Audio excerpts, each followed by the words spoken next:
Let's get started with first news. Downtown Billings, 8 degrees. Seeing all kinds of reports coming in this morning of temperatures single digits below zero out there today, so be careful. Here's a look at first news. Fair, accurate, you get the damn truth.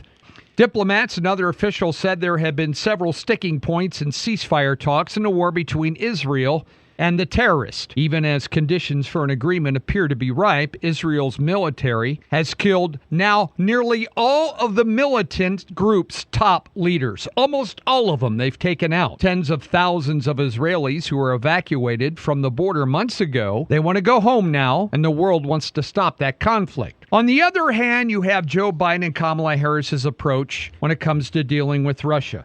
Doubling down, letting them use military weapons we never thought they would let them use before. Why? With just 55 days to go in his presidency, none of us can really know the reasons behind it. The Russian military now said they have captured a Briton who was fighting with Ukrainian troops, occupied part of Russia's Kursk region. Russia now has started launching daylight drone attacks on civilian areas of the Ukraine. Now, where is Russia getting those drones? Well, a lot of it Chinese and Iranian technology. Oh, yeah, that's right, folks. This is turning into a worldwide conflict, and Joe Biden and Kamala Harris are not backing down. They're doubling down, sending hundreds of millions more dollars worth of equipment into the Ukraine as they get closer and closer to exiting this problem and handing it off to Donald Trump. Negotiators are gathering in South Korea in what is billed as a final push to try to address the global crisis of plastic pollution. That's right. We just told you what they voted for in Bozeman, went over that for you this morning. Nations are convening to craft a binding plastic pollution treaty. Representatives from the plastics industry, scientists, environmentalists want to shape now how the world tackles the problem. They said the planet is choking on plastic. According to the United Nations, lakes, rivers, oceans, island nations grappling with vast amounts of other countries' plastic waste washing up on their shores. Then it seems to me that we have a litter problem and not a plastic problem. If they're washing up in the oceans, if they're out in the outlying areas, if they're in parks and rivers, then we have a litter problem, not a plastic problem, because plastics can be recycled. The world, they say, produces 400 million tons of plastic waste every year. And how much of that, then, are we recycling? They said China, the United States, and Germany lead the global plastics trade with exports and imports. One thing we've learned, though, folks, about plastics, about climate change, about controlling the weather, there's one thing that will solve all of those problems. One thing. That's money. If you get money from the nations that are doing it, and you get money for plastics, and you get money for climate change, then you can control the weather, and we can control all the littering in the country, as long as the rich nations pay money to the poor nations. A DHL cargo plane crashed on approach at an airport in Lithuania's capital, skidded into a nearby house, killing a crew member. Cause of the accident under investigation. Smoke was rising from that structure. Lithuania's airport authority identified the aircraft as a DHL cargo plane. It was arriving from Germany. The aircraft made a turn to the north of the airport, lining up for a landing, and then crashed about 1.5 miles short of the runway. They are investigating. Donald Trump laying out all his big plans for the economy, but he has a big debt problem that he has to deal with because of the reckless spending by Washington, D.C. Trump has some bold, ambitious tax cuts and tariffs. High interest rates and the price of repaying the government's existing debt, though, could limit what he's able to do. Folks, a lot of damage has been done. The federal debt now stands at $36 trillion. A spike in inflation after the pandemic pushed up the borrowing costs. Now we're learning the truth, aren't we?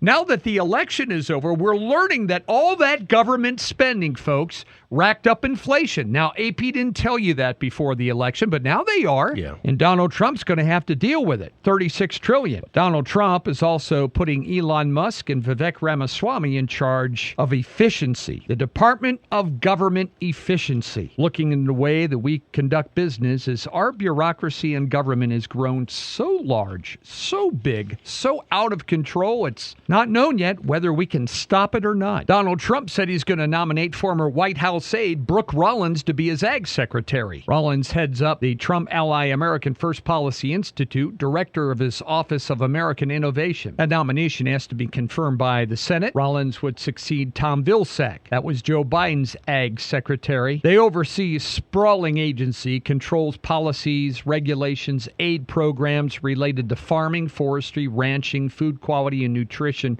But folks, the biggest part of the ag budget is food stamps, the SNAP program. That takes up most of all of the money in the ag budgets. The pick completes Trump's selection of heads of executive branch departments. Just 2.5 weeks after he won the White House, he has everyone already picked for his cabinet going into next year. There were 30 pilot whales that stranded themselves on a beach in New Zealand over the weekend. They've been safely returned to the ocean. Residents helped to refloat them. They put them on sheets, lifted them out there before the whales died. New Zealand is a whale stranding hotspot, and pilot whales are especially prolific stranders. The agency praised the incredible efforts made by hundreds to save this pod. 3 adult whales, 1 calf died when the stranding took place, but they were able to get more of them out there. New Zealand's recorded more than 5,000 whale strandings since 1840. One year, in 1918, 1,000 whales got stranded on the beach of New Zealand. People in the news today: Chuck Woolery, game show host, Wheel of Fortune, Love Connection, Scrabble, later became a podcaster, has died. He was 83 and got into the Game Show Hall of Fame back in 2007. Earned an Emmy nomination in 1978, was a big Donald Trump supporter. Woolery also was a songwriter. Wrote or co-wrote songs for himself and everyone from Pat Boone to Tammy Wynette. On Wynette's 1971 album, We Sure Can Love Each Other, Woolery wrote The Joys of Being a Woman. I bet that was a short song. Actually, I'm just... What? I'm just saying. Lyrics include See Our Baby on the Swing, Hear Her Laugh, Hear Her Scream. After his TV career ended, Woolery went into podcasting. He did that for a while. And Woolery was always active online, retweeting articles, talking politics, but left this world too early. Died at the age of 83. Another obituary, best-selling author Barbara Taylor Bradford died. She was 91. She became a publishing sensation in her 40s with the saga A Woman of Substance. Wrote more than a dozen novels, sold 80 million copies of her books worldwide, had an estimated worth of $200 million, even got her image on a postage stamp back in 1999. If you're traveling, forecasters in the U.S. are warning of another big round of wintry weather that could complicate travel heading up into Thanksgiving. California bracing for more snow and rain as they still are grappling with more of the Pineapple Express. The Weather Service issued a storm warning for California's Sierra Nevada regions. Heavy snow expected in some of the upper elevations. That's where heavy snow occurs. There's still thousands without power in Seattle after the storm came in and blew down all those branches on all of their power lines. Total snowfall of 4 feet expected in some places in the Sierra Nevada regions on Monday and Tuesday. Later in the week, the Midwest, the Great Lakes region, going to see snow and rain. East Coast will be most impacted on Thanksgiving and Black Friday, those 2 days. From Boston to New York, they could see rain and breezy conditions. Snowfall up there in New Hampshire, in Maine. Down south doesn't look too bad if you're traveling that way. But it is going to be a busy holiday season. According to AAA, it will be the busiest Thanksgiving ever. The travel rush. They said now 80 million people in the United States will venture 50 miles from home sometime between tomorrow and next Monday. Most of them by car. Did they call you again this year, Wilson? No, I wasn't home. I didn't get called again. Airlines, TSA workers, all going to be out working this weekend. Bad time for a strike. The workers at Charlotte Douglas International Airport on strike today, protesting low wages as the U.S. busy Thanksgiving week continues. 18.3 million people will be visiting airports during this 7-day stretch. That's 6% more than than last year. The TSA predicts 3 million people passed through the airport security checkpoints yesterday, and they expect big weeks. Big weeks. They think it'll surpass the 4th of July holiday this year as people want to get back to traveling. On the medical front, some people taking these popular weight loss drugs now, Ozempic and Wegovy, to lose weight. They have shed significant pounds. But obesity experts said that roughly 20% of them may not see the robust results with these new medications. The response varies from person to person. It can depend on your genetics, your hormones, differences in how the brain regulates your energy, undiagnosed medical conditions. Some drugs you may be already taking can prevent weight loss. Experts said it can take experimentation to help those non-responders find results. But keep this in mind, all of those parameters that all have to be looked at and diagnosed and examined, that can be thrown out the window if you just go to a medical marijuana provider. They know all of those things, Mark, and they know exactly what will work for you, don't they? That's good to know. Yeah, they don't have to do all this blood work and all that stuff. They know how it will work with your system and your DNA. Health insurance covers a lot of these drugs, by the way, to help you lose weight. You might want to check into that. There was a recall over the weekend. Hyundai and Kia recalling 208,000 electric vehicles. There's a problem. Can cause loss of drive power, and that could increase the risk of a crash. 145,000 of them. 2022 through 24s, all kind of different models. You'll be notified if it affects your module. It happens to deal with a transistor in the charging control unit that can be damaged or stop charging your 12-volt battery. Yeah, so can a broken belt.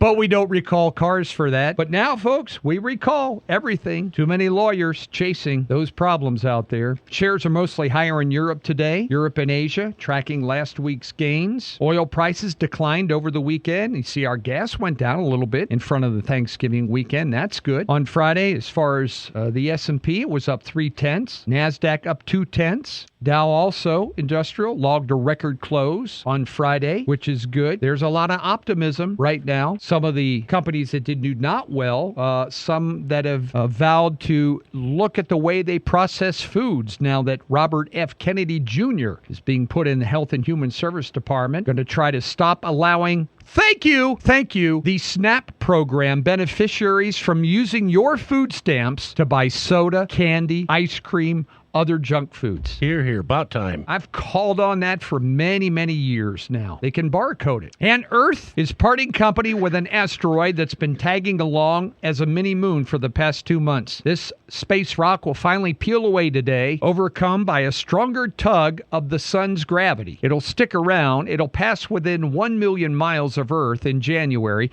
Then it's going to zoom further out into the solar system, and it won't come back till 2055. It was discovered in August. The asteroid will be observed by NASA as it zips by next year. Scientists suspect it may be a boulder that actually blasted off the moon during an asteroid impact. They think it's where it came from, and they're going to keep an eye on it. It's currently 2 million miles away, too small and faint to see with a naked eye, but you can see it with a telescope. But it will get within 1 million miles in January, but still a safe distance away. So a lot of stuff going on up there in the solar system here in the last couple months. Big super moons, asteroids, meteor showers, all kinds of stuff breaking loose out there. Cat Country News Time is 6:49. Sports and weather coming up. In sports, women's basketball college. South Carolina had won 43 in a row before they got beat this weekend by UCLA in UCLA. Close game all the way through. And Don Staley said, that's a good team over there. And they executed properly on both sides of the ball when we didn't. So, that will probably be the last loss you see for a little bit, and you are not going to like practice on Monday. Well, today we start to warm up a little bit, at least from what we had over the weekend, although it is very cold this morning. Today we look for partly sunny skies, high today 32. Tomorrow, more clouds, but warmer. Tomorrow's high near 40. Then we get cold again all the way through the weekend. But the following week, temperatures back up into the 40s again as we get to the first week of December. But this week may be a little tough. There's all kinds of temperatures this morning, from single digits below zero to about 7 where we're at in Billings right now. 6:50, and that's what's happening. Mark and Paul here together, kicking off the holiday week. Thanks for tuning into The Cat.